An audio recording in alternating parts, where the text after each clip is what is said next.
Très bien, restons quand même un instant sur la Grande-Bretagne avec ces affaires de viol.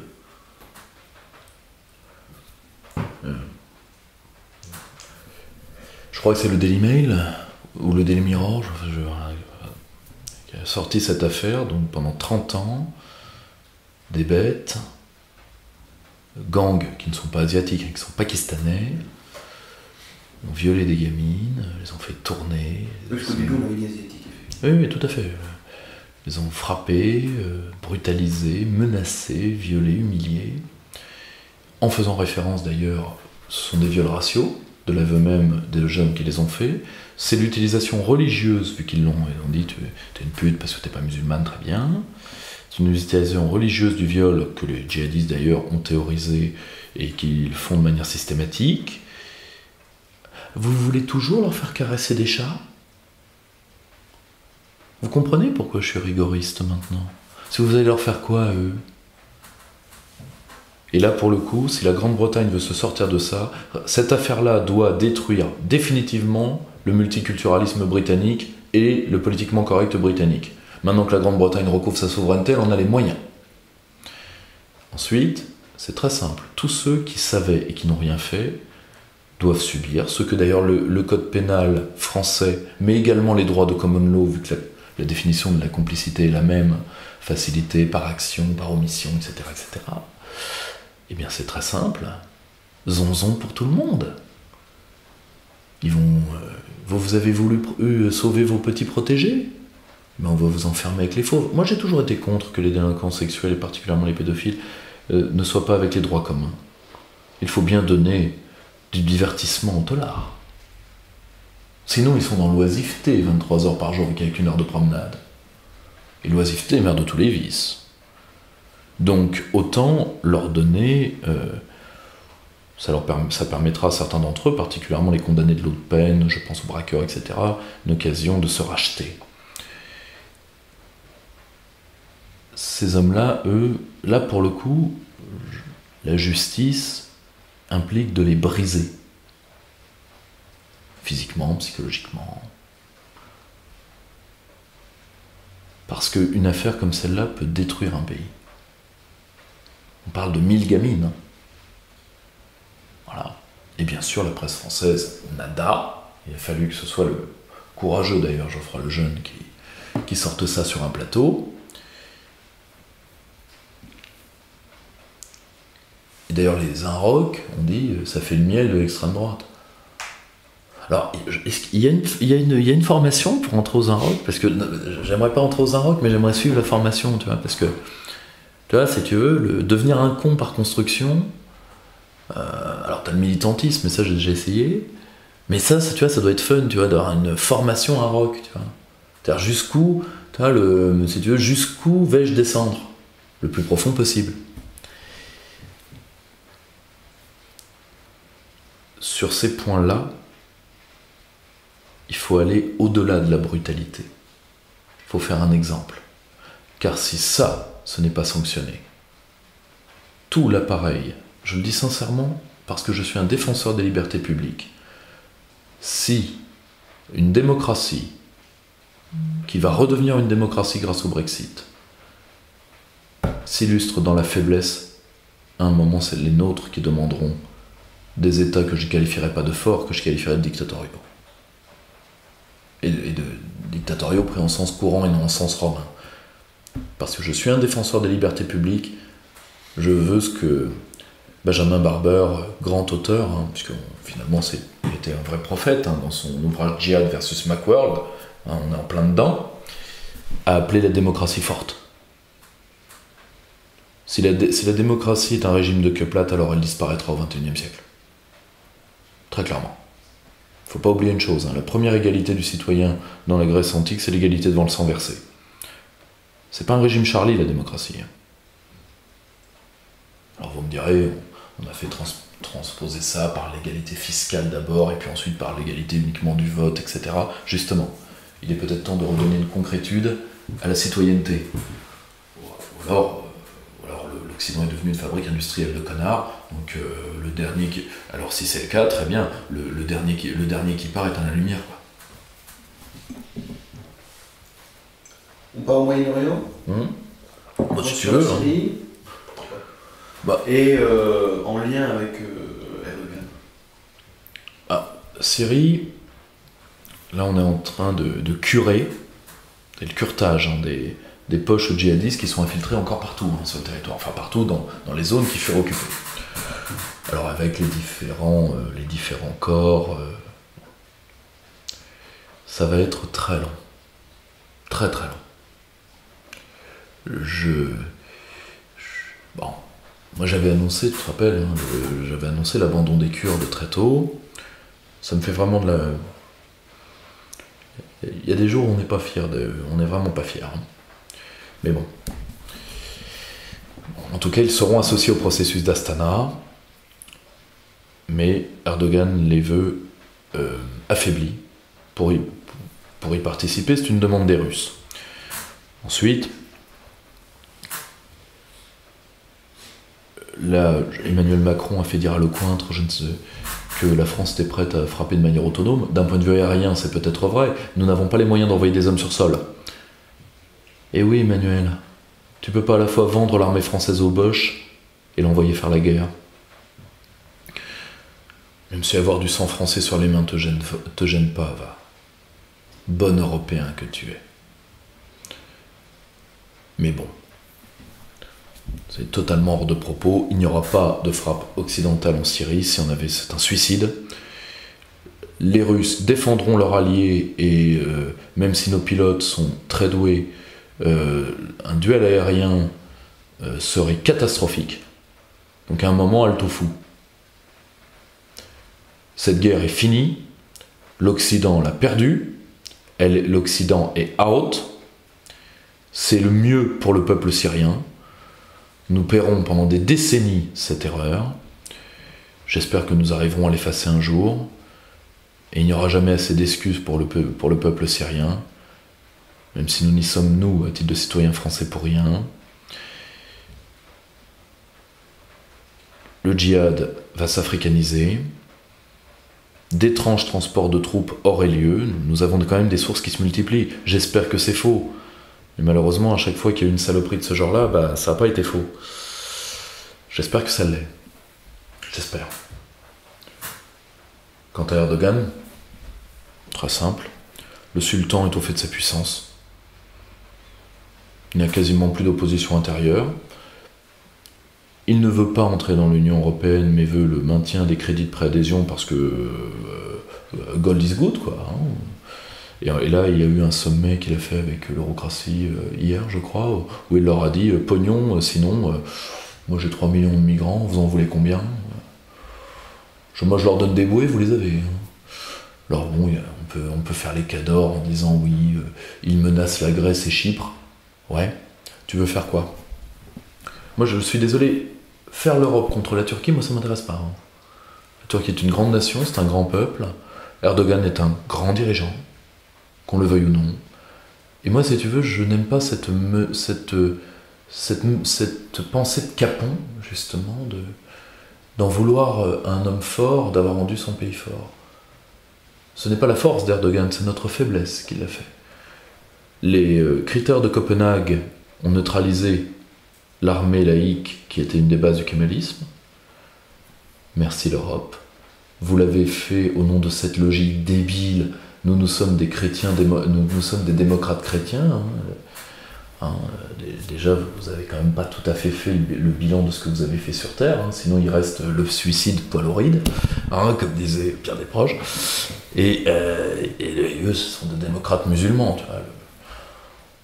Oui, non mais c'est même pas de la taquia, toi, parce que c'est des démocrates chrétiens, sous l'influence de qui? C'est des Wallemandes depuis 20 ans.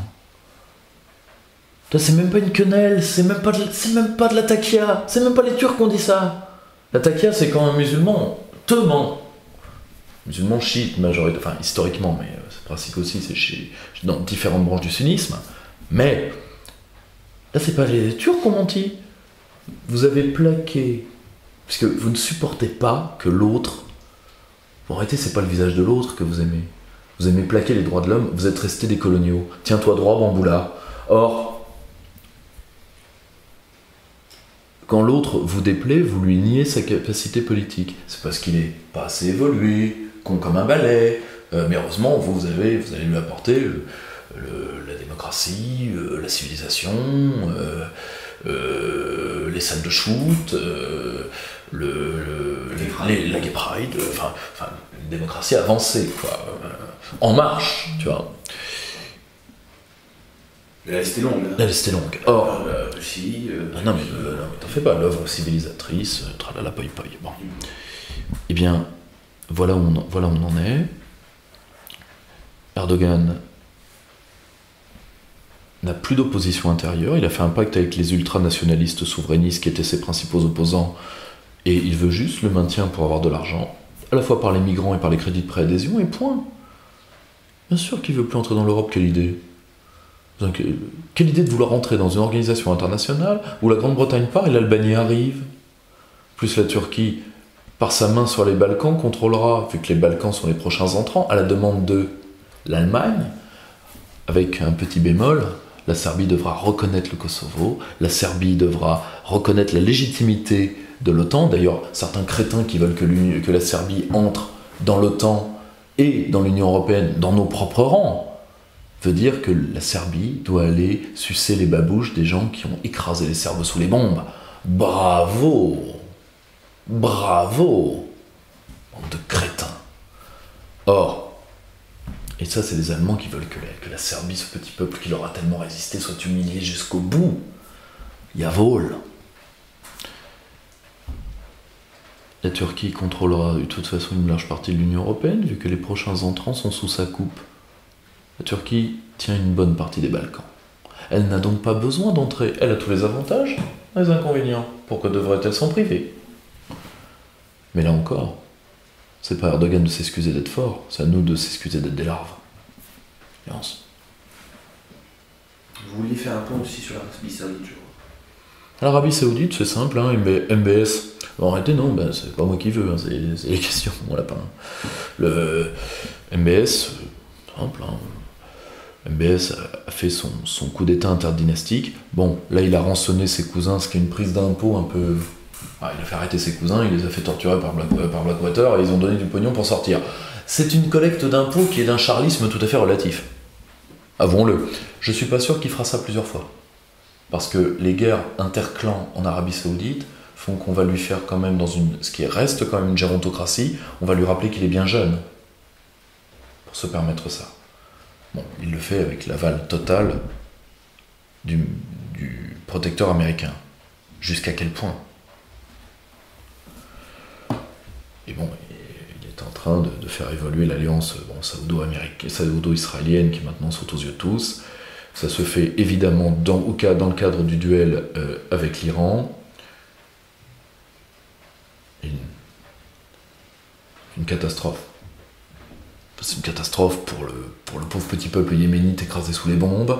C'est une catastrophe pour le Liban. C'est une catastrophe. Alors évidemment, tout le monde dit oui, mais il y a aussi le problème du Hezbollah. Le Hezbollah est un problème au Liban, je suis tout à fait d'accord. La seule chose, c'est que le Hezbollah est un parti islamo-nationaliste, pris comme tel par la population, parce qu'il a protégé une partie des Libanais de l'attaque israélienne. Et à force de taper sur le Hezbollah, je pense que vous l'avez suffisamment renforcé. Et j'espère que ce n'était pas le but recherché.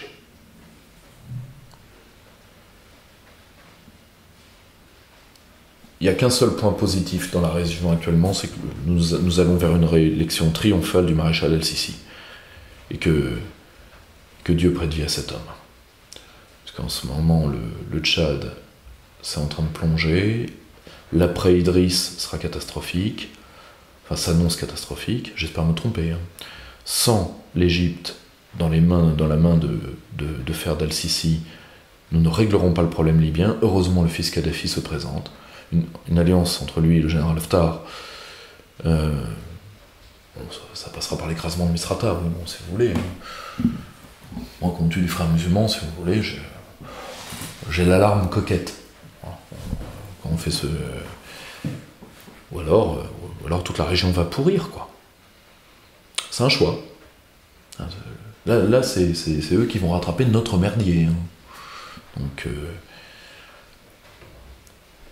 seul problème, c'est que la déstabilisation de l'Égypte, déjà l'Union européenne s'y emploie, et la déstabilisation de l'Égypte est facile.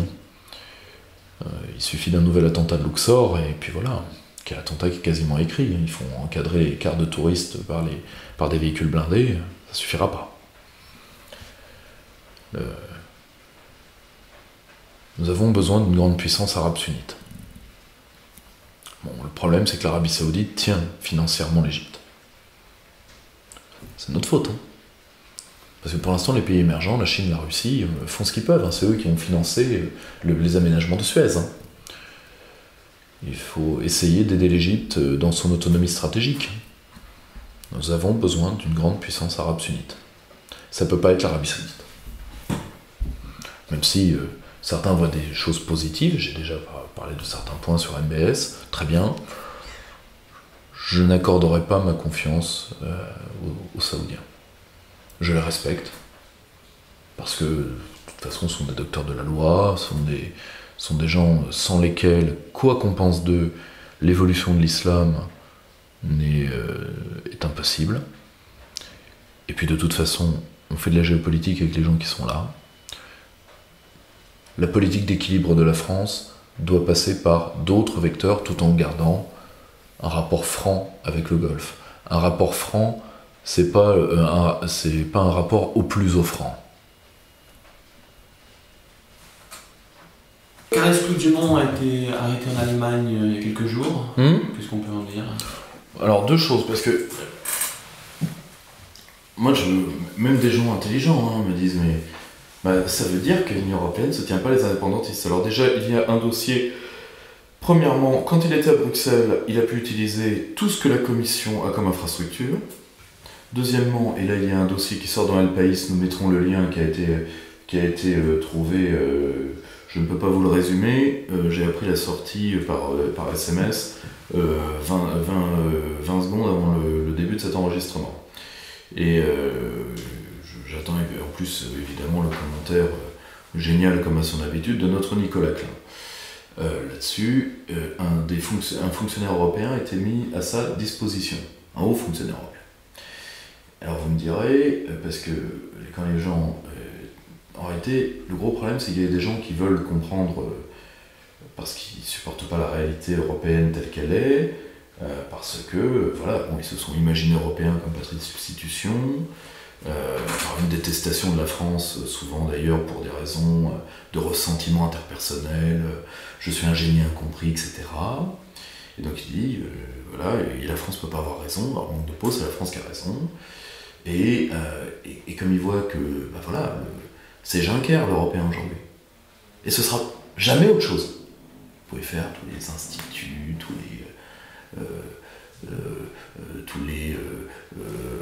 la connerie comme Horizon, enfin je sais pas ce que, etc. Bon, très bien, vous pouvez faire ce que vous voulez. Ça ne se changera pas. Et en réalité, pourquoi les Allemands ont fait son arrestation? Pour deux raisons. Premièrement, les eurocrates veulent la dislocation des États, et particulièrement de la France, vu que derrière c'est l'Allemagne.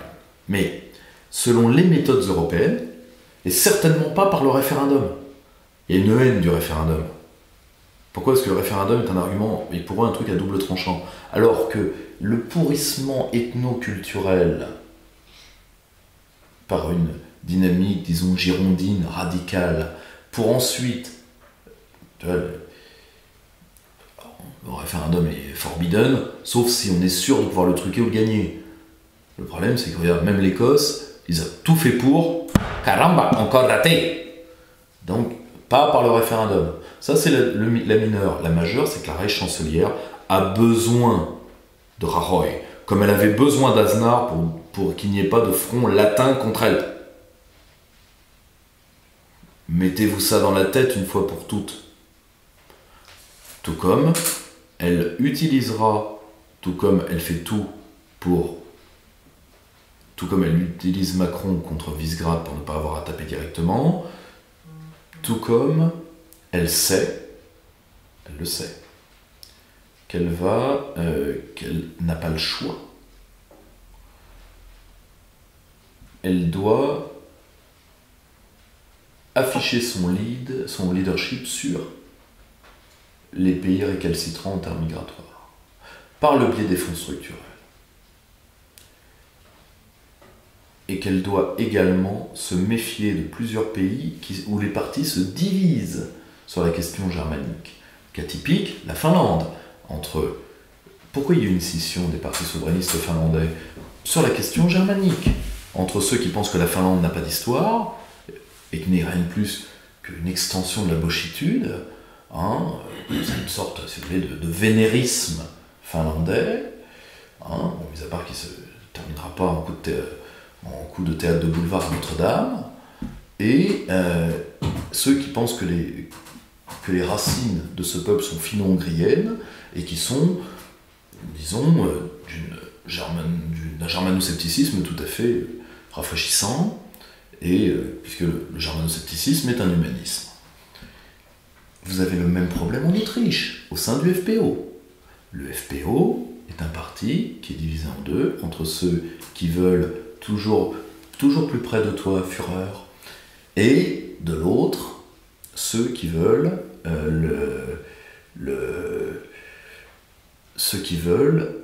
une indépendance autrichienne, une culture de la Mitteleuropa, bon, certes, une culture que moi je ne partage pas, qui est la culture des terres d'empire, mais disons au moins qu'ils ne sucent pas le casque à pointe. Bon, très bien. Strache, le chef du FPO, pour qui j'ai aucune considération particulière, loin de là, vu que il ne va pas discuter de la souveraineté de son pays, mais juste du droit de fumer dans les lieux publics. Ils sont beaux, les caïds de l'extrême droite européenne. Au passage, ils avaient promis qu'il n'y aurait plus de sanctions contre la Russie. Tu vois le problème. Magnifique résultat. Ils sont beaux, les caïds. Or, Strache joue sur les deux tableaux. Mais le FPO peut, d'ici quelques années, éclater sur cette question-là. Donc, la logique germanique, c'est, si vous voulez, un peu comme ce que faisait Obama, gouverner en stébiri. Et pour ça, il faut une chèvre. Contre les latins, la chèvre, c'est Rajoy. Rajoy a demandé qu'on le déleste de la tique qu'il avait dans le pelage. Voilà, les Boches ont livré la tique. Point. Mais est-ce que ça condamne définitivement l'indépendantisme catalan du côté de non, alors, pas du tout. S'il se fait, si Bruxelles s'entend avec la Reich chancelière contre l'Espagne. Pour l'instant, c'est pas le cas. Maintenant, il pourrait y avoir un ressentiment catalan, des indépendantistes catalans envers Bruxelles. Ah bah, ils commencent à comprendre, vu qu'ils font des manifs contre la Reich chancelière. Ce qui prouve qu'on peut être touché par la grâce qu'ils conçoit. Mais pour le coup, sur la survie et les mutations, là je renvoie vraiment à Nicolas, qui est infiniment plus compétent que moi pour en parler. Et à son très beau ouvrage, Rupture de vent. Passons du coup chez les autres cousins, toute autre situation, les résultats italiens sont tombés. Alors, nous avons produit, grâce à un jeune homme génial, qui, si les petits cochons ne le mangent pas, ira bien loin. Ce soit dit sans aucune islamophobie. Mais non, je ne me permettrai pas, ça coûte trop cher. Nous avons produit une analyse sur laquelle je renvoie sur cerclearistote.com sur les élections italiennes. Bon. En réalité, cette élection, il y a un constat et il y a des perspectives qui sont assez alléchantes. Le constat est des moyens de transposition. Le constat, c'est la permanence des grandes lignes de fracture italiennes. Le Nord est tenu par la Ligue, et par la coalition de droite d'un point de vue général, mais surtout par la Ligue. 5 étoiles a repris les terres du Parti communiste italien, Sud. Et le PD, Parti démocrate, je rappelle que François Bayrou aussi voulait créer le PD, et le problème c'est que les premiers essais de slogan, tous derrière le PD par exemple, ne furent pas concluants. Bon. Il y a donc de Matteo Renzi qui était vraiment le Emmanuel Macron italien. C'est-à-dire qu'il allait sauver l'eurocratie, etc. Tout le monde pouvait se regarder dans ses godasses tellement on lui les avait fait. Eh bien, aujourd'hui, le Capitole, Roche Tarpéienne, plaque d'égout. Il tient l'enclave milanaise, qui sont les terres de la démocratie chrétienne. Bon, très bien. Donc, l'Italie, permanence, juste substitution. Maintenant, le détail, les perspectives et comment nous pouvons, nous en inspirer. Le détail, c'est la Ligue a mangé la laine sur le dos de Forza Italia. Berlusconi a sa vengeance, donc il a ce qu'il voulait. Le premier moteur de Berlusconi, le ressentiment plus que le pouvoir. Le problème, c'est que ça a tellement trop bien marché pour la Ligue que déjà, le scénario de rêve pour Forza Italia, c'était on arrive en tête, si on est obligé de s'allier, de continuer l'alliance avec la Ligue, on leur impose Tajani, le consigliere de Berlusconi, actuel président du Parlement européen, personnalité pour lesquelles j'ai pas une grande estime d'ailleurs. Et en réalité, l'avantage de Tajani, c'est que Tajani est totalement dans la main de Berlusconi, qui lui a appris à nouer un nœud de cravate, à faire ses chaussures, etc. Comme la Ligue est arrivée devant Forza Italia, scénario out. Berlusconi étant un pro de la trahison professionnelle, il a lorgné sur une alliance avec le PD, alliance qui évidemment se serait faite à ses conditions, vu l'état de faiblesse de Renzi. Pensant que l'alliance de revers entre la Ligue et 5 étoiles est impossible. À l'instant T, tout est en négociation. Donc nous verrons. Néanmoins, et c'est là où on voit comment l'exemple italien peut nous aider. Ils disent, vous voyez, ça c'est une union des droites. Non, c'est une absorption par le populisme italien d'une droite terrorisée. C'est différent. Et surtout, qui Berlusconi et qui c'est Matteo Salvini, qui est un grand stratège politique et qui est un grand homme politique, a fait élire? Il a fait l'union des souverainistes et l'union des droites en même temps. Parce qu'il a fait élire, sous couvert de la Ligue, tous les souverainistes italiens venant de la gauche, à commencer par un homme assez exceptionnel qu'Alberto Banai. Je ne suis pas sûr que Salvini ait fait élire tous les économistes anti-euro sur ses listes juste pour la décoration. J'en suis pas certain. Voyons le diagramme de 5 étoiles. Bon, Beppe Grillo est out, ça sert à rien d'en parler. Le personnage était... je ne sais pas s'il sera regretté, mais il fut regrettable, ça c'est certain. La grande question de 5 étoiles, c'est est-ce que c'est un parti gladio monté pour paralyser la vie politique italienne? Cette réponse est impossible en l'état. Ou en tout cas, Alberto pourrait, à mon avis, vous répondre bien mieux que moi, et d'ailleurs il le fera très prochainement, je l'espère. Mais en tout cas, je n'ai pas les compétences pour y répondre. Par contre, ce que j'observe, et ça je peux en témoigner de visu, c'est que 5 étoiles est en réalité un parti qui est déjà scindé. Entre une branche souverainiste tout à fait correcte, qui pourrait tout à fait parler avec la Ligue, et une branche droit de l'homisto-européiste bavarde menée par Massimo Castaldo, député au Parlement européen, ancien attaché parlementaire, député à 26 ans, qui est, même s'il est très imposant physiquement, il est très grand et très massif, qui vous susurre à l'oreille, quel que soit le sujet, hein, c'en est saoulant, vous susurre, comme le disait si finement notre regretté maître Jacques Vergès, « Oh, la dignité humaine !» Encore un qui n'a pas lu Christine Angot. Parce qu'il verrait ce qu'on devrait faire au nom de la dignité humaine. Mais, voilà. À titre personnel, je j'espère que l'Italie, de toute façon, une part du programme de la Ligue, particulièrement l'impôt à 15%, fragilisera l'euro. Même si, de toute façon, ils n'en sortent pas, c'est très simple. Là, je renvoie à Charles Sana, à Asselineau, à Vincent Brousseau sur les targets. Puis là, pour la Ligue, ça veut dire le retour définitif dans l'opposition. C'est-à-dire plus jamais le pouvoir. En tout cas, plus jamais de la vie de Salvini. Or, il veut devenir le grand d'Italie, à lui maintenant de mettre ce qu'il faut sur la table.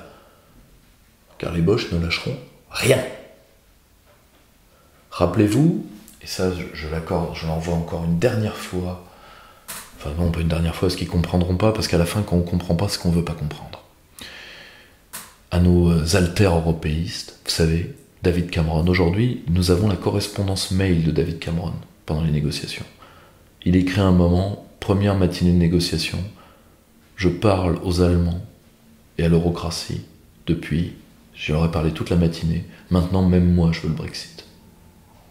Il écrit dans un mail à un collaborateur, c'est sorti je crois dans le Daily Mail, ou le Télégraphe, c'est à vérifier.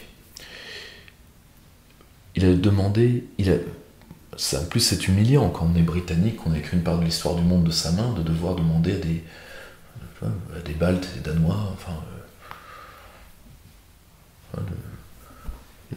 un luxembourgeois, tu vois.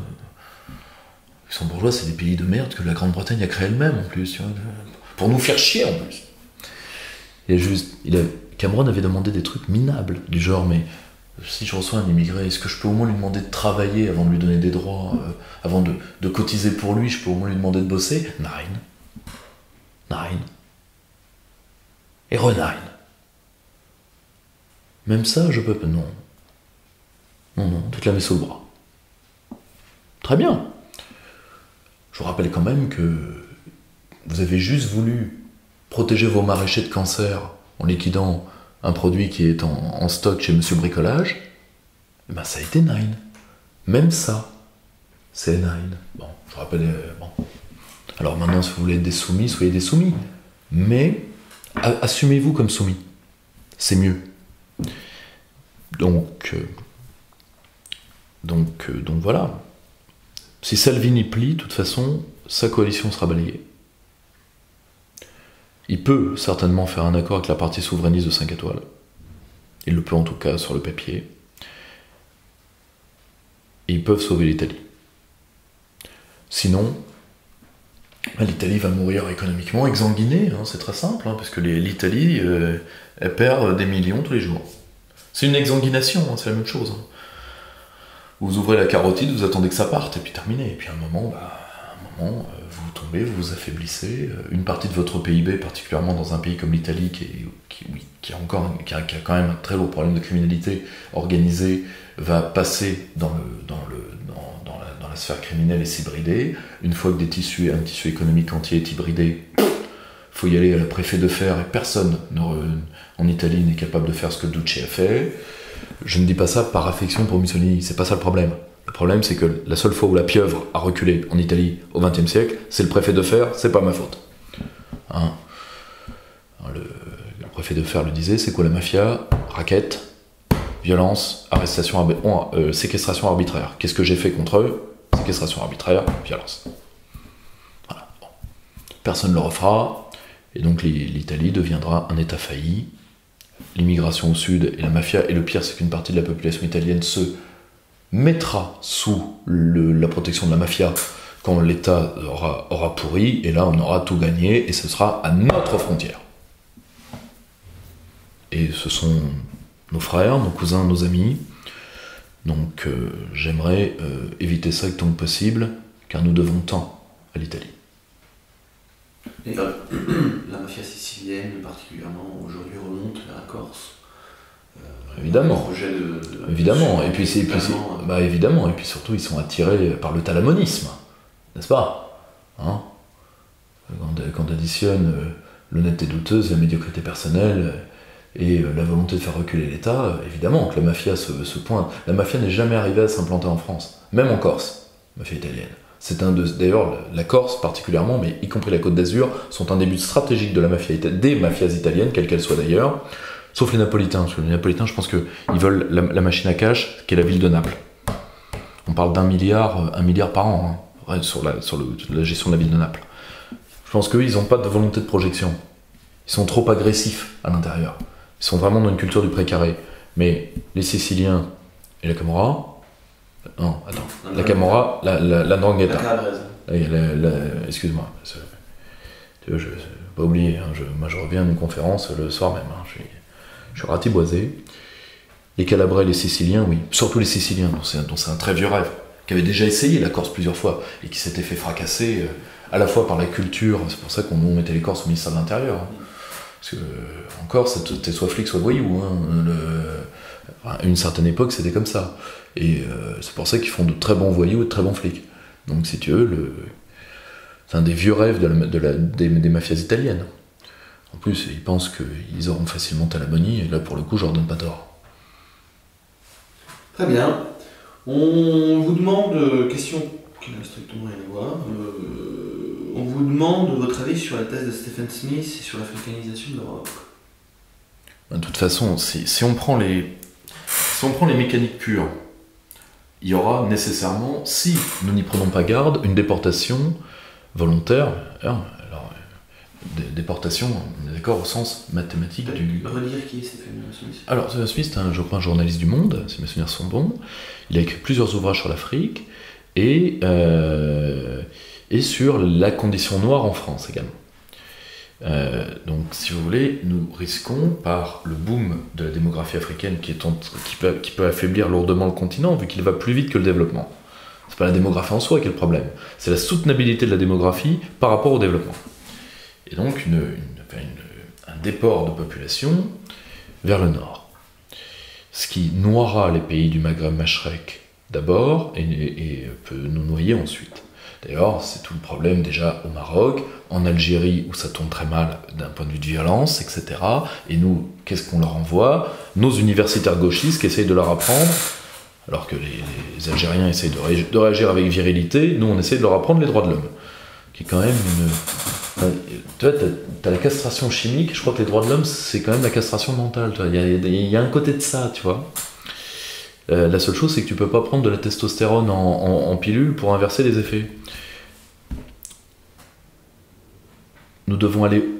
C'est pour ça que je suis désolé, moi, les mecs. J'entends encore des mecs qui me disent « Mais on va réussir à faire l'Europe française. Vous êtes malade, vous êtes malade. » Ce rêve-là nous a fait tourner le dos au monde. On a vendu la Louisiane pour ça. On a regonflé les boches à l'hélium qui aujourd'hui veulent notre mort pour ça. C'est un rêve périmé. Vous voulez régner sur un royaume empoisonné. Pourquoi?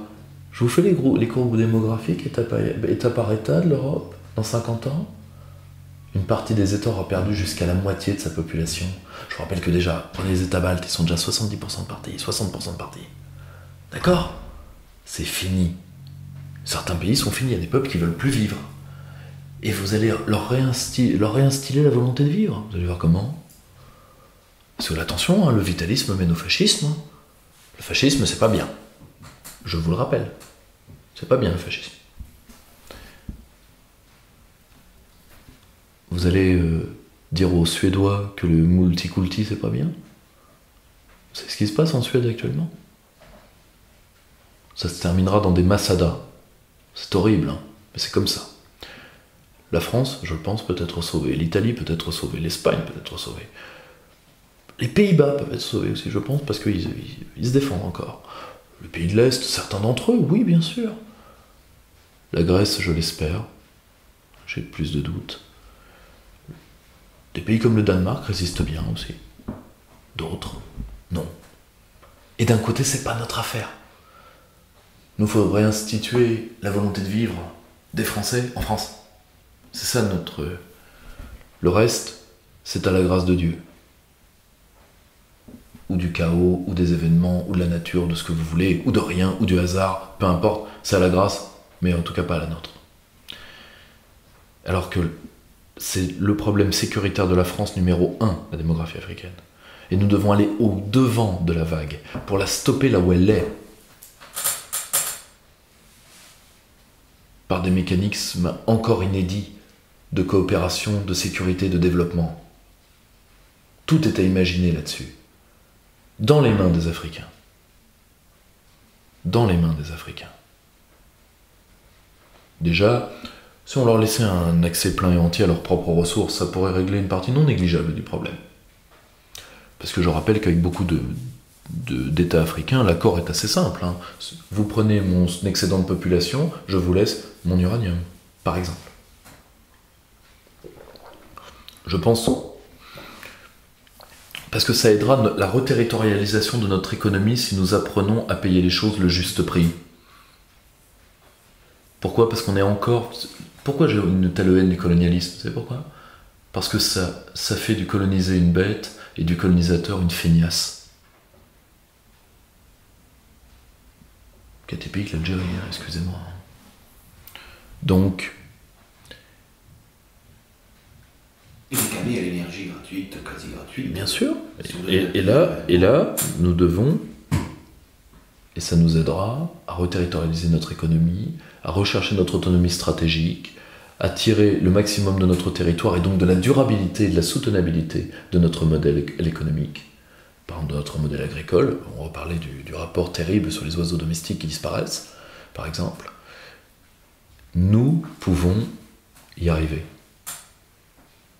Et nous pouvons aider l'Afrique à passer cette phase parce qu'en réalité, les taux de démographie baissent en Afrique. Certains peuvent redéraper. En Afrique du Nord, il y a une reprise démographique, difficile à expliquer. Des taux comme le Nigeria peuvent facilement rebifurquer. Mais la moyenne est à la baisse. Donc, c'est un gap de 20-30 ans à passer. Ça doit être notre objectif stratégique premier. Qui passe par de la fermeté de notre côté, mais qui passe par un vrai co-développement. Nous n'avons pas le choix.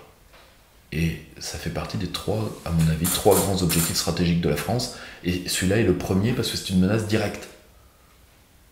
Point.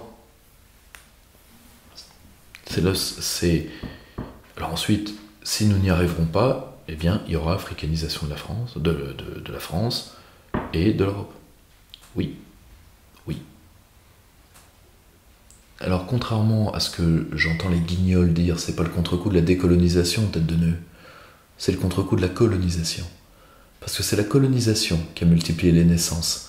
Ceux qui ont décolonisé, le général de Gaulle le premier, voulait à la fois rendre la liberté à ses États, et la France-Afrique, c'était pas du tout ce qu'on vous imaginez.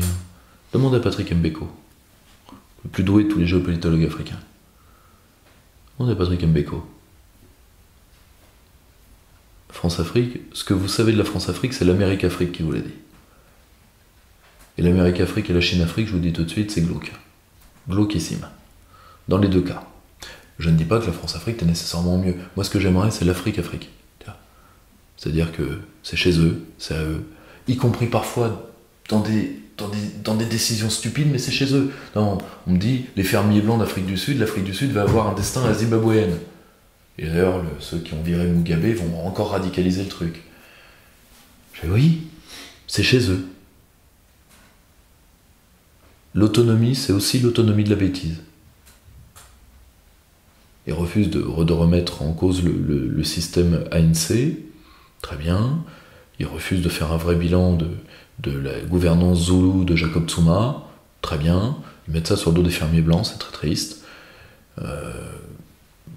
Bon. Lugan a raison là-dessus, il y aura de moins en moins de place pour les blancs en Afrique. C'est pour ça qu'il faut aider les Africains à gérer ça eux-mêmes. Et c'est le seul moyen qui nous permettra d'être durs dans le refus de l'immigration. Mais on peut pas à la fois leur faire les poches et dire on veut pas des vôtres en même temps. Vous voyez ce que je veux dire ? Alors on leur fait pas les poches tant que ça, mais déjà, excuse-moi, les renvois d'argent vers l'Afrique et vers les pays en développement d'un point de vue général équivalent à 3 fois l'aide internationale au développement. On est dans l'escroquerie la plus parfaite. Ce qui veut dire au passage de liquider encore une fois l'Union Européenne, parce que je rappelle qu'avant nous avions un système de prix préférentiel pour l'Afrique. Nous acceptions de payer plus cher, parce que ça venait d'Afrique et que l'Afrique devait se développer, et que les Français avaient des droits de douane à l'entrée de l'Afrique. Non, maintenant libre-échange, accord de Cotonou, avec en plus sanctions si t'es pas Charlie, hein, tac dans ta face. Et c'est très drôle, plus un dirigeant africain est gentil avec les Chinois, plus il a tendance à se prendre une sanction dans la face. Et c'est comme ça que l'Union Européenne a couronné un homme qui a tué plus d'Africains que les Belges ne l'ont fait, ou que les Allemands ne l'ont fait, ou que même les Anglais ne l'ont fait, ou même nous. Alors nous, à la rigueur, on est parmi ceux qui en ont tué le moins. Hein. Nous, on a plutôt fait les couveuses. Qu'est Paul Kagame. L'Union Européenne lui a donné les clés de l'Union Africaine. Bravo. Grande réussite. L'homme qui a ensanglanté toute une partie de la République démocratique du Congo. Mais bon, tout ça, il va falloir le repenser, et surtout sans pas de parano. On parlait de Kagame, peut-être un commentaire sur ce livre qui est sorti d'un ancien lieutenant-colonel français, Guillaume Ancel. Ce n'est pas la première fois que le brave Ancel veut cracher sur l'armée française. Alors maintenant, on va rigoler 2 minutes. Ancel, en réalité, a couché sur le papier. Je me demande d'ailleurs, j'espère pour lui je n'oserais pas penser qu'il aurait pu y être vivement encouragé par Kigali. C'est pas mon genre, je ne suis pas suspicieux. Je suis un gentil garçon, jovial et épanoui. Parce qu'en réalité, Ancel balance ses saloperies depuis des années. Alors c'est très simple. Là encore, l'œil de Clément parce que Clément est aussi un des meilleurs spécialistes de l'Afrique. Ce que vous comprendrez bientôt dans un ouvrage à paraître. Parce que là, il a surtout parlé des États-Unis, ce qui est normal parce que c'est le sujet porteur. Et il connaît très très bien le conflit rwandais. Je vais vous donner d'autres auteurs à suivre, parce qu'en réalité, M. Ancel a déjà été, disons que ses inexactitudes ont déjà été corrigées, à la fois par d'anciens participants à l'opération turquoise. Je pense particulièrement à mon ami, un homme exceptionnel qu'est le colonel Jacques Hogar. Je pense au meilleur de la géopolitique africaine avec l'ami Patrick Mbeko. Je pense à une thèse de doctorat géniale qui a été soutenue en décembre 2017 sur documents américains et les documents officiels américains des agences américaines innocentes complètement la France. Et j'espère qu'elle va être publiée bientôt, et qui a été faite par un grand patriote français qui est mon ami Charles Onana. Je renvoie également, évidemment, à Bernard Lugan, juge auprès du tribunal pénal international d'Arusha. Là, il y a une multitude de livres sur le Rwanda. Et d'ailleurs, évidemment, à la lettre L'Afrique réelle, parce qu'à mon avis, la première réponse cinglante... D'ailleurs, je crois que Lugan se l'était déjà payé, lui. Alors derrière lui, il y a une partie des africanistes français qui dégueulent sur l'armée, Jean-Loup Ancel, tous ces gens-là. Hein, les gens pour qui la colonisation a créé les ethnies, si tu veux. Enfin, ce qui est très drôle d'ailleurs, c'est que leur haine d'eux-mêmes confine à penser l'omnipuissance de l'homme blanc. C'est-à-dire que l'homme blanc est tellement génial et tellement détestable pour eux, mais en réalité c'est le complexe infériorité et supériorité qui sont les deux faces d'une même pièce. Hein. L'homme blanc est tellement génial qu'il peut prendre toutes les catégories de pensée de l'Africain, les nier en un coup, et l'Africain gobe ça. Tu vois. Parce que finalement c'est une patte molle, l'Africain, tu vois, dans l'esprit de ces gens-là. C'est des bons sauvages. Tu peux lui faire ce que tu veux. Il avait pas d'histoire, comme disait... comment il s'appelait le petit là qu'on a eu pendant quelques temps là, tu sais, comment il s'appelait, il y avait un tic de l'épaule un peu particulier, tu vois, tu sais, il a mis les doigts dans la prise petit, enfin peu importe, monsieur pauvre d'Arvor, qu'est-ce que je dois faire, tu vois, enfin bismuth quoi, tu vois. Et tu vois, le pire de l'africanisme gauchiste confine à ça, c'est-à-dire, en réalité, l'Africain est de la pâte à modeler, un bloc de marbre, on en fait ce qu'on en veut. Et d'ailleurs, par un système d'inversion accusatoire, ils accusent les vrais africanistes, comme Lugan, de nier l'histoire de l'Afrique, en disant, vous niez aux Africains leur histoire. Lugan a écrit une histoire de l'Afrique, elle est épaisse comme ça. Lugan est le premier à te dire, l'Afrique a un immense passé. Ça a été des civilisations immenses, sans tomber dans l'excès inverse qui est chez Anta Diop, l'afrocentrisme, et quand même des choses qui sont quand même un petit peu tirées par les cheveux. Mais l'Afrique a un immense passé. Et finalement, les Blancs sont restés en moyenne 80 ans. Ce qui, dans la grande histoire africaine, n'est rien. N'est rien. Donc c'est... Vous voulez, c'est très drôle chez les gauchistes, cette manière à la fois de se détester, de s'admirer, c'est malsain. Et comme dernier document sur le Rwanda, je cherche encore 2 noms d'auteurs. Alors évidemment tous les témoins, dont entre autres Jean-Marie Vianney Nagajimana, ancien ambassadeur rwandais, tous les proches de Kagame, tous ceux qu'il n'est pas arrivé à tuer. Parce que Pépère, il a la machette joviale. Mais si. Il a appris les droits de l'homme version coupe. C'est joli, il faut aimer. Et tous les témoins, entre autres le chef des services du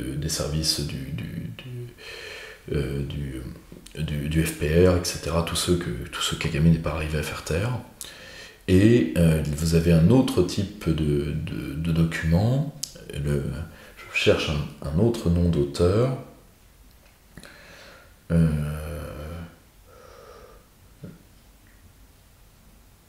les hommes de turquoise, je l'ai fait, etc. Il y a également toute une école anglo-saxonne, mais là le nom m'échappe, j'essaierai de le mettre en incrustation ou dans la présentation de la vidéo, qui sont arrivés. De toute façon, vous savez, la vérité, c'est comme un cadavre. Vous pouvez la laisser tant que vous voulez, à un moment, elle remontera à la surface.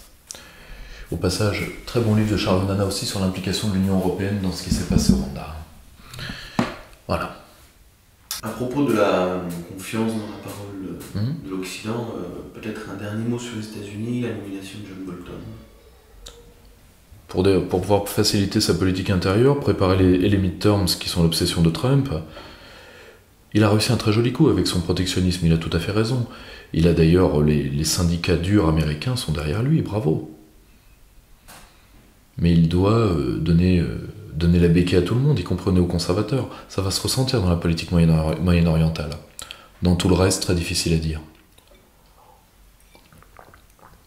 Ou alors Trump sera normalisé définitivement. Il aura résisté longtemps. Quand on connaît le meilleur commentateur de ça, il faudrait... J'attends avec impatience les réactions de Clément là-dessus, de notre Clément Nguyen. Et d'ailleurs, il faut suivre le Cercle Jean Bodin, vous l'avez vu dans sa page Facebook, vous avez des tas de mémos géopolitiques extraordinairement bien faits, ça va vous rendre plus intelligent rapidement. Il en a peut-être déjà fait un, le cas échéant, je ne l'ai pas vu, sur le cas Bolton. Il faut attendre, à mon sens, mais là vraiment Clément, il pénètre les arcades, il connaît tout ça par cœur. Bon, Bolton, c'est un obsédé de questions moyen-orientales, donc il impulsera dessus. Dans le rapport avec la Russie, même si c'est un faucon, oui, c'est un faucon. Le problème, c'est... Le problème de classer les gens en faucons et colombes, c'est que parfois, il y a de fausses colombes et il y a des faucons qui n'ont plus les moyens d'être des faucons. Parce que le cas Poutine... Poutine, c'est pas un despote arabe à flinguer, tu vois. La seule chose, c'est, je pense avant tout que Trump veut se donner des marges en politique intérieure, dans l'optique des terms, et il sait très bien que... C'est certaines questions internationales. Excuse-moi, c'est ce que l'Amérique fait depuis un siècle et demi. Hein. Mais bon... Et ça lui, parce qu'il veut, à partir des terms, qui généralement sont problématiques pour l'administration en place, pouvoir se donner l'élan de son second mandat à partir de sa conquête du protectionnisme, parce que là, il a fait l'unanimité. Sauf quelques idéologues du libre-échange, mais ça, aux États-Unis, ça pèse plus rien.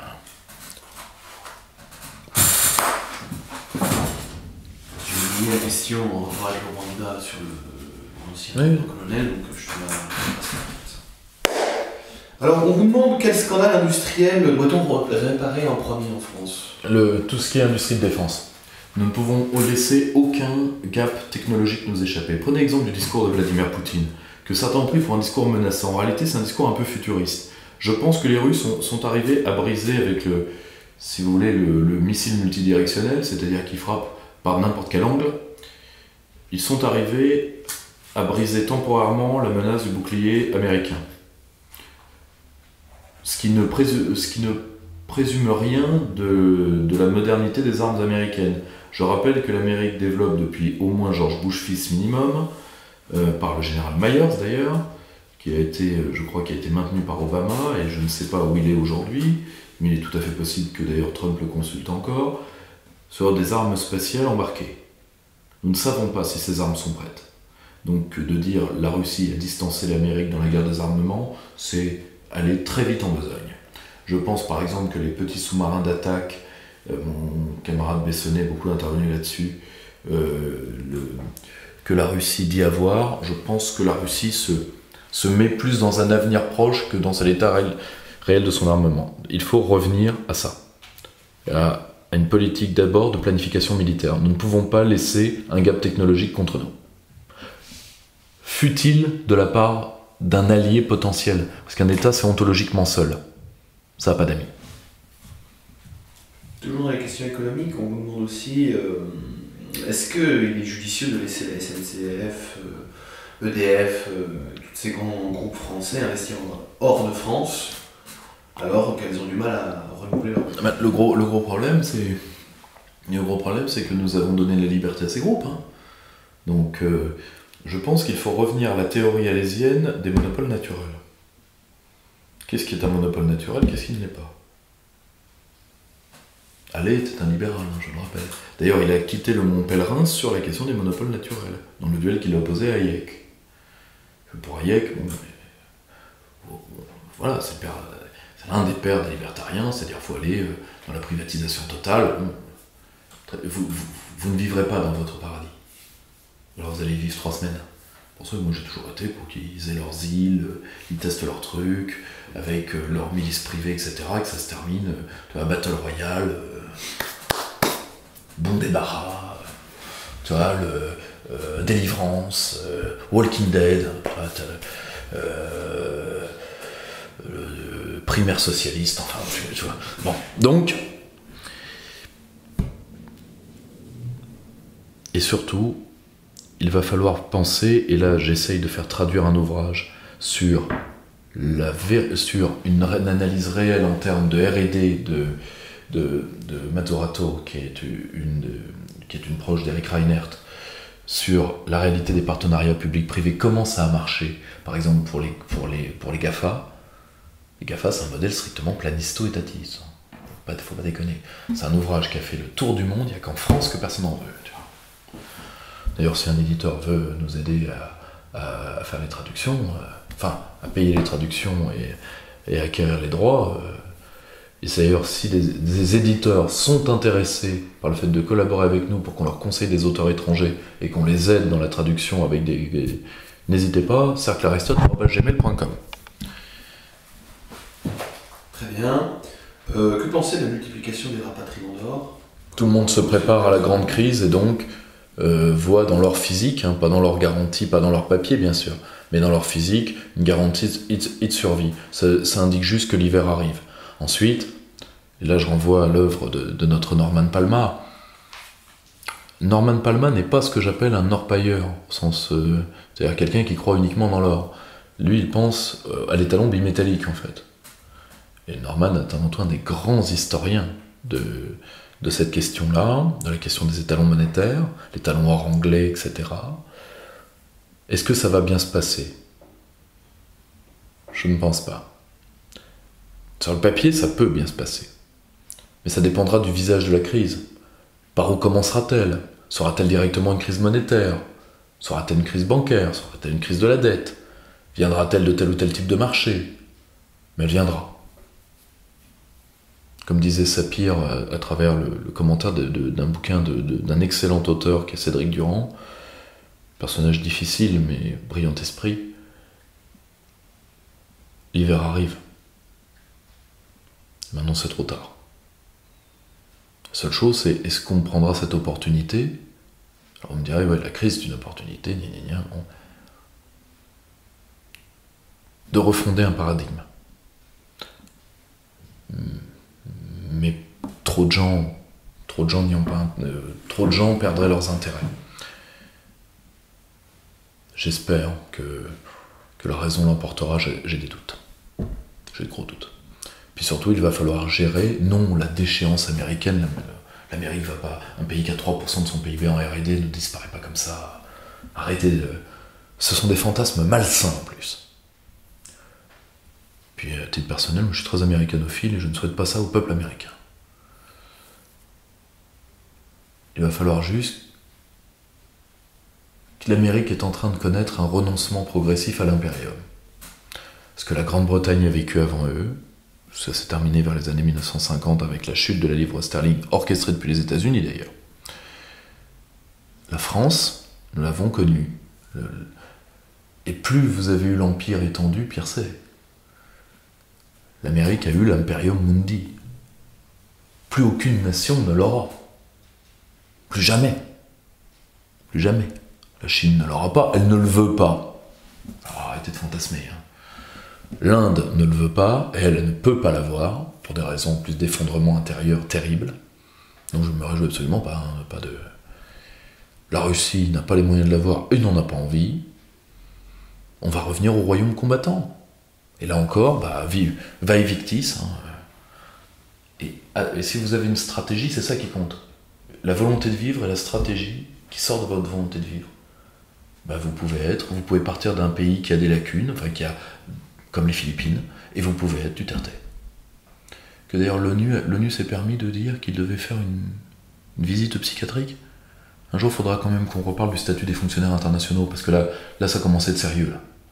On n'insulte pas un chef d'État, parce qu'à travers lui, on insulte un peuple.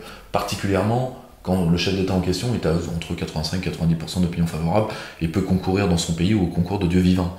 Mais, parce que... Voilà. D'un côté, Macron aussi. Il se prépare à la divinité terrestre, la preuve, il a à côté de lui, il a sa douce préembaumée.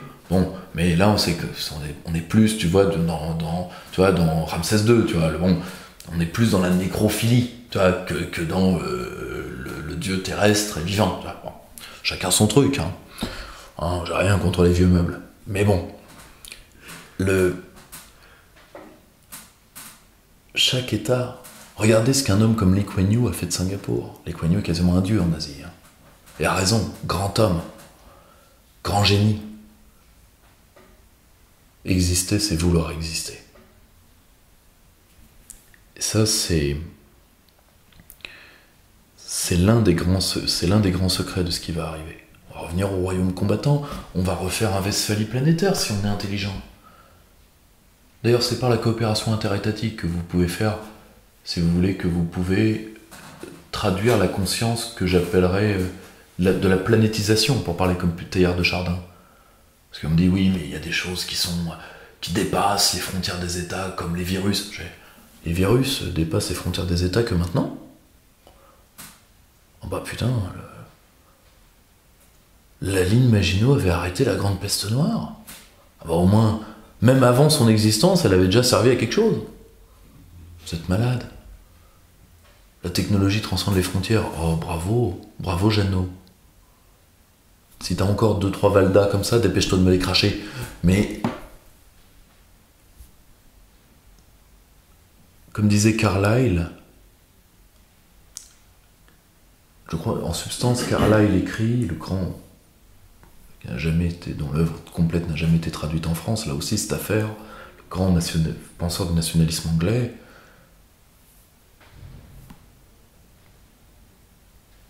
l'homme peut porter en lui l'ordre, peut amener l'ordre avec lui. Et c'est à nous, Français, qui avons inventé le système métrique, qui avons inventé des tas de manières de mesurer et d'organiser le monde. Ce néo-westphalisme. c'est notre chance, pas d'avoir une paix perpétuelle, mais d'avoir une reconnaissance et une distance interculturelle et géopolitique qui permet la reconnaissance d'intérêts mutuels, qui est le seul moyen d'éviter ce qui a été le pire des visages de l'impérialisme occidental, qui était l'impérialisme humanitaire. Même la colonisation est infiniment plus respectable parce que la colonisation a apporté des bienfaits et les petits instituteurs et les petits infirmiers qui sont allés en Afrique et qui souvent y sont morts n'étaient pas de mauvais bougres. Alors qu'aujourd'hui, on attaque par les ONG, ensuite on déstabilise et si ça marche pas, on tape. Et on ne crée plus rien, on tape et on détruit. Alors vous me direz, il n'y a qu'une seule grande hypothèque sur ce dossier-là, qui est la question géopolitique majeure, là pour le coup pas à l'échelle française, mais à l'échelle occidentale, comment restaurer la parole de l'Occident qui ne vaut plus rien. Ça c'est un chantier sur des années, peut-être des décennies, ou peut-être même trop tard. Très bien, on passe aux dernières questions, celles de doctrine. On vous demande votre avis sur l'Europe des six. L'Europe des six, ça devait être dans l'esprit de De Gaulle un multiplicateur de puissance commun. La seule chose, ce qui permettait une zone de libre-échange parce que c'était des pays de même niveau de vie, ce qui permettait une guerre normative. On avait déporté les droits de douane tarifaires sur les droits de douane non tarifaires, donc en réalité, on n'a pas fait de zone de libre-échange parce qu'on n'était pas assez cons. Il y avait une sorte, pas de fédérateur du tout, mais au moins de puissance, disons, tutélaire, encore le terme est mauvais, mais disons, de puissance avant-gardiste et bienveillante qui était la France, parce que la France a réellement pensé au développement des autres. On a toutes les archives là-dessus. Le problème, c'est que, tout comme la paix de l'Europe, eh bien, ça demandait la division de l'Allemagne. Donc, nous ne reviendrons jamais à ça. Terminé, adieu Berthe. Rien à voir. Ce qui est arrivé à l'image du philosophe Alain, qu'on a beaucoup attaqué là, dernièrement. Alors ça, c'est les bonnes saloperies de Roger Paul-Droit. Et on veut débaptiser. Non, mais c'est ignoble. Moi, j'ai été éduqué à Mortagne-au-Perche, d'accord ? Mortagne-au-Perche est la ville d'Alain. Le plus grand lycée de l'Orne est le lycée d'Alençon, qui est le lycée Alain. Alain, alors j'en dis, c'est un philosophe poussiéreux. Oui, mon pauvre lapin, mais en philosophie, tu sais, à un moment, on a oublié l'Antiquité classique. Bon, on s'est pris un temps de trouble immédiatement dans la gueule après, c'était vers les années 1700 et quelques. Donner un exemple, Carl Schmitt avant Julien Freud, tout le monde s'en foutait. Aujourd'hui, il y a un bouquin par semaine qui sort sur Carl Schmitt. Donc, d'ailleurs, ça commence, le schmittisme commence un petit peu, on a un peu plein les bottes. Mais Alain était un grand génie, c'était un homme de philosophie appliquée, qui écrivait tous les jours.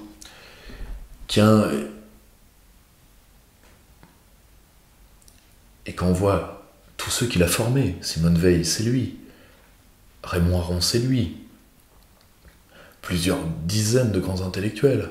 Alors, oui, il représentait cet humanisme laïcard et républicain qui est dépassé. Peut-être, avec une part d'ailleurs d'anarchisme derrière les fagots. Vous savez, quand il écrivait, par exemple, que qui n'a pas été anarchiste à 18 ans ne sera même pas un bon capitaine de pompiers. En plus, il faut être un vrai génie pour écrire tous les jours, pour que la philosophie soit à la portée de Madame Michu et qu'elle puisse en tirer quelque chose pour sa vie à elle. Parce que la philosophie, ça aide à vivre. C'est pas une masturbation intellectuelle dont le seul avantage est de ne pas tacher les draps. Donc, la philosophie, c'était avant tout pour vivre mieux. C'est une sorte d'art à l'antique, comme le disait Pierre Hadot d'ailleurs. Et on fait un procès à cet homme, pourquoi ? Parce que son journal est enfin publié en entier, aux éditions de l'Équateur, je crois, c'est à vérifier. Donc éditions qui sont malheureusement sous la coupe du Monde, vu que le patron de l'Équateur est un des proches d'Ariane Chemin, qui est passé de l'antiforissonisme à l'antimélanchonisme. Vous me direz, les journalistes français sont spécialistes en tout, et en coup tordu. Et Roger Paul-Droit, alors je vais quand même revenir sur qui est Roger Paul-Droit. Roger Paul-Droit est l'un des chiens d'attaque de Bernard-Henri Lévy. Et de temps en temps, eh bien, lui, c'est un épurateur. Passé, présent, futur. Il épure United Colors of Épuration, épurateur multitâche et multidirectionnel. Et temporel, et multitemporel. Et multitemporel. Pour la DeLorean, pas... Si tu veux, la purge, ça urge. j'ai un mépris profond pour ce type de démarche intellectuelle, qui sont des démarches de petits flics et de petits rédacteurs de fiches de police. On va rappeler peut-être le fond de la question. C'est très simple, il y a 2 pages qui relèvent d'un antisémitisme tout à fait typique, condamnable, évidemment condamnable, c'est pas ça le problème. Mais c'est un antisémitisme d'un homme. Je rappelle quand même que la plupart de ses élèves chéris, et qui ont, comme Simone Veil, étaient juifs. Donc c'est quelqu'un qui n'a jamais fait d'acte, c'est quelqu'un qui a eu des... Et moi je suis contre la criminalisation des pensées. Et ça n'enlève rien, déjà c'est un journal intime, donc c'était pas tout à fait... Alors était-il destiné à la... On pense qu'il le destinait à terme à la publication. Il faut voir qu'Alain, à cette époque-là, est déjà sénile, il était sénile très jeune.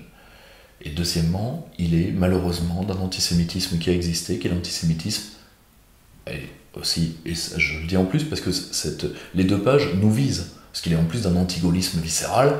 Pourquoi ? Au nom du pacifisme. Le pacifisme et l'européisme ont été les 2 mamelles de la collaboration en France. Et elles ont été antisémites, comme l'a très bien défini chez Epstein, par conséquence. Ce qui n'enlève rien à l'horreur, à la gravité, c'est pas ça le problème. Le problème, c'est qu'on ne peut pas éternellement s'ériger en juge et censeur du passé. La détestation de soi n'est jamais une preuve d'amélioration. Et il faut savoir prendre dans les hommes ce qu'ils ont pu faire de bien. Et pour Alain, le bilan est quand même globalement positif. On va jeter une œuvre de dizaines de milliers de pages pour 2 à 3 pages. Et je crois 5 ou 6 phrases dans les 2 pages. Bon. Parce que si c'est le cas, on peut y aller franchement. Il y a des écrits du capitaine Dreyfus qui, s'il ne s'était pas appelé Dreyfus, poseraient beaucoup de questions. On va y aller franchement. Et résultat, une fois que la culture française aura été épurée de toutes parfois ces idées... disons, qui ne sont plus les nôtres, qui n'ont pas donné lieu à des actes, mais qui sont plus que discutables, voire pour certaines condamnables, eh bien il nous restera Jean d'Ormesson, ce qui est bien, parce que ça nous fera, si tu veux, du lyrisme en surgelé, et bon, pourquoi pas. Mais si c'est le cas, sincèrement, mieux vaut Maître Gims Hanouna, c'est-à-dire une phrase, une bibliothèque qui brûle. On finit sur les questions de doctrine. On s'approche du mois de mai. Ouais, je sais. Un anniversaire va être fêté. Je pense que vous parlez pas du mien. Qu'est-ce qu'on peut dire là-dessus ? Alors là, on a la campagne Très documentaire. Oui, on va mettre sur le pinacle Dany Braguette Magique et Emmanuel Macron, parce que Emmanuel Macron est le pur produit de 68, donc il va se pâmer parce que Jupiteux, faut bien Jupiteux, il a un côté très portrait de Dorian Gray, ça va mal finir. Évidemment, quel mai 68, parce que moi, si vous voulez, je prends toujours prendre tout en bloc pour l'histoire. Il y a un mai 68 détestable, qui est le mai 68 des petits cons étudiants. Mais ça, un très bon livre d'Olivier Germain-Thomas, grand intellectuel gaulliste, va remettre les pendules à l'heure dans quelques semaines, ne vous inquiétez pas.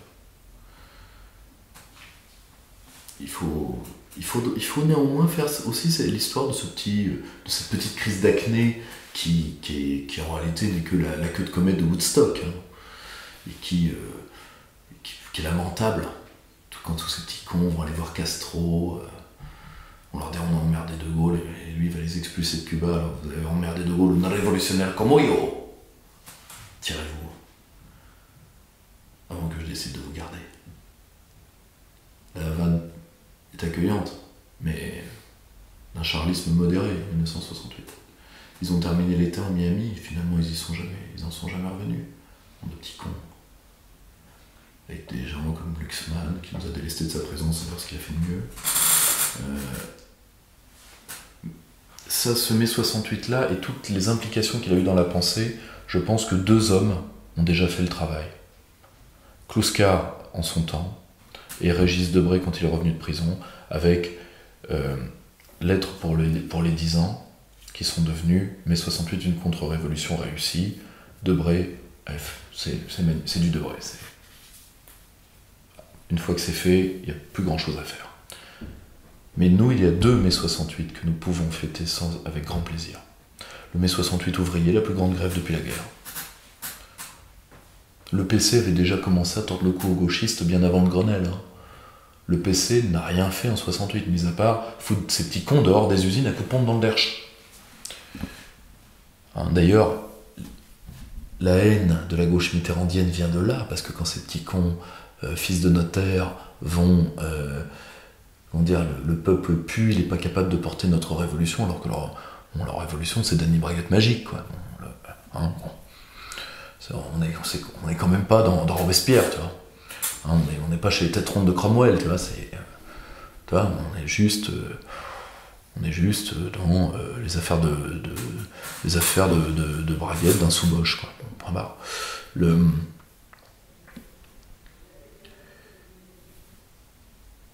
Si tu veux,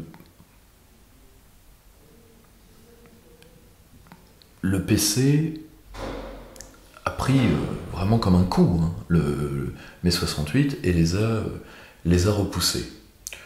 Parce que pour le PC, c'est de la convergence de classe, etc. Et donc il y a une haine du peuple, que cette gauche mitterrandienne n'est pas capable de porter notre révolution, qui portera le nom des droits de l'homme, hein, les droits individuels, et on va vous le faire payer. D'où la création de l'autre de substitution et de synthèse, qui était l'immigré, quoi. Tu vois, une prolophobie absolument ignoble. Et de l'autre côté, tu as le mai 68 du Larzac, vivre et travailler au pays. Celui-là, nous devons nous le réapproprier. Le territoire, le local, etc. etc. Donc d'un certain côté, et surtout, n'oublie pas une chose. Une large part des mouvements qui ont été les pires à partir de mai 68, c'était les mouvements de chrétiens de gauche. Qui ont détruit l'éducation par les jocs, etc. Je ferai un truc sur les chrétiens de gauche de manière beaucoup plus fouillée. J'aimerais que quelqu'un d'autre le fasse parce que, bon, on me dirait, moi je suis historien des idées, donc c'est mon boulot de vous donner ça. Mais c'est un corps de doctrine pour lequel j'ai une telle détestation que j'ai peur de manquer de scientificité. Mais la presse à mode vient faire mon boulot. Et justement, comment on peut dire que on peut fêter ces 2 mai 68 là sans du coup reprocher une certaine politique de l'époque? C'est-à-dire que s'il y a eu la plus grande grève en France depuis la fin de la guerre, c'est que certaines réformes n'avaient pas été au bout. C'est très simple. Est-ce que le général de Gaulle, on peut lui le reprocher? Non, mais le gros problème, c'est que De Gaulle attendait un signe de la société pour lancer la participation. Il aurait dû brusquer plus les gaullistes conservateurs. Mais bon, je vous rappelle que la participation, ça a été la plus grande guerre politique que le patronat français fait au XXe siècle. Hein. Comme Michel Pinton, fondateur de l'UDF, hein, grand penseur chrétien, pas gaulliste pur sucre, Michel Pinton. Hein. Il écrivait la lutte à mort de la bourgeoisie contre De Gaulle. Ce que Annie Lacroix stalinienne, dis bien, la bourgeoisie l'a haï du premier au dernier jour. Le problème, c'est que avec les gaullistes sociaux, les gaullistes conservateurs n'ont rien compris à la participation, ça aurait changé la face de la France. On aurait pris X années d'avance. Parce que la société de consommation en 68 est d'un certain côté une partie du mai 68 étudiant, avec des gens honnêtes, je pense à Rondeau, mais pas la clique à Cohn-Bendit. Je pense à d'autres, à Rondeau, d'ailleurs Rondeau, qu'est-ce qu'il avait dit devant le fils Glucksmann, qui est son père en pire, parce qu'au moins son père savait écrire, faut le reconnaître. Le discours de la guerre, c'est un vrai livre de philosophie, la seule chose qu'il n'a pas voulu aller au bout, parce qu'il voulait être mondain. Mais Glucksmann, il avait un vrai talent derrière. Perversion, c'est triste. Mais Rondeau dit, le seul vrai... lisez Rondeau et Sportes, le situationniste. Brillant, Morgan Sportes. Sportes disait, le seul vrai rebelle de 68, c'est De Gaulle. Et Rondeau avait dit, oui, on est un journaliste à la con, on sait même pas de quelle chiotte ça sort. Il dit, est-ce que De Gaulle a raté la jeunesse en 68? Lui répond, la jeunesse a raté De Gaulle en 68. Le seul problème, c'est que De Gaulle a toujours régné avec les jeunes. il n'a pas voulu brusquer plus les siens sur les questions sociales. Il l'a regretté. Cette histoire est encore à écrire. Il l'a regretté, il a tenté. Hein. Mais bon, les gaullistes conservateurs, ils étaient empêtrés dans les films, dans les mythes, la guerre froide, ces conneries. Finalement, la guerre froide, ça a été la plus grande superproduction américaine du XXe siècle. Ça nous a tenu plus en haleine que Game of Thrones et Walking Dead. C'était la plus belle série américaine, la guerre froide. Du coup, Général de Gaulle, quand il va voir Massu à Baden-Baden et dit les communistes ont fait quelque chose contre moi, c'est quelque chose il l'a déforme comme propos. Non, il l'a cru très peu de temps. Très peu de temps, il l'a cru. On peut pas être omniscient, hein. Non, parce que du coup, ce serait contradictoire avec les faits. Non, mais le problème, c'est que les faits, on a eu du temps après pour les... Tu vois, la rétrospective est toujours commode. Or, il y a cru très peu de temps. Alors, contrairement à... Et là, tu vois le bout dégueulis de l'extrême droite française. J'avais fait un débat avec le fils Giraud, l'amiral, pas le journaleux. Et le journaleux, alors qu'il a déjà été défoncé sur cette thèse-là, sur la thèse de Baden-Baden, vous savez ce qu'il dit il dit De Gaulle allait voir un agent soviétique à Baden-Baden, qui serait un agent, officiellement, un agent soviétique entré avec un sauf-conduit américain. Il a vu ça où? Vu ça à quelle heure? Ça, tu vois, c'est vraiment la thèse... Enfin, de toute façon, ces gens-là avaient dit que De Gaulle est un agent soviétique. Pourquoi pas, hein? Il y a toujours des communistes et des gnostiques qui rampent sous le tapis, derrière les lattes du plancher et sous les radiateurs. Si tu veux, pourquoi pas, hein, si tu veux, il est grand temps que tu ailles chez le tailleur à Sainte-Anne, tu vois. Pourquoi pas? Mais ça, tu vois, c'est le beau dégueulis d'extrême droite, ils s'en relèveront jamais. Incapables, quoi. Ce sont des incapables. C'est horrible. C'est horrible d'en être là. Terrible d'en être là. Mais bon. Or, en réalité, De Gaulle va voir Massu pour une raison. Premièrement, le général utilise un fait de guerre psychologique. Le pouvoir est vacant. Le pouvoir, en réalité, n'est pas vacant. Mais l'illusion que le pouvoir est vacant va arrêter tout le pays. En réalité, il fait le même effet de sidération que l'appel. D'ailleurs, qu'est-ce qu'il va faire tout de suite après? Un appel. Brillante, en termes tactiques, extraordinaire. Et il va voir Massu, pourquoi? Parce que Massu est l'un des seuls qui est... faut lire les cahiers de Lerne d'hommage à De Gaulle, l'hommage de Massu, ça va pleurer tellement c'est beau. Et en réalité, Massu est l'un des seuls qui est autorisé, enfin qui est autorisé.